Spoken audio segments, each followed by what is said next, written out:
Hello friends, உளுந்த வடை எப்படி செய்கிறதுன்னு பார்க்கலாம் வாங்க. 100 கிராம் உளுந்தை வந்து 2 to 4 மணி நேரம் ஊற வச்சு அரைச்சி எடுத்துக்கோங்க. மீடியம் சைஸில் கட் பண்ணி வச்சுருக்க வெங்காயம் 1 கப், அரை ஸ்பூன் மிளகு, ஒரு கொத்து கருவேப்பிலை, அரை ஸ்பூன் பட்டை சோம்பு நசுக்கி போட்டுக்கோங்க. கொஞ்சமாக இஞ்சியும் அரைச்சி போட்டுக்கோங்க.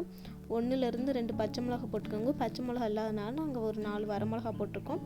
4 ஸ்பூன் அளவுக்கு அரிசி மாவு, தேவையான அளவுக்கு தூள் உப்பையும் போட்டு நல்லா கலக்கிக்கோங்க.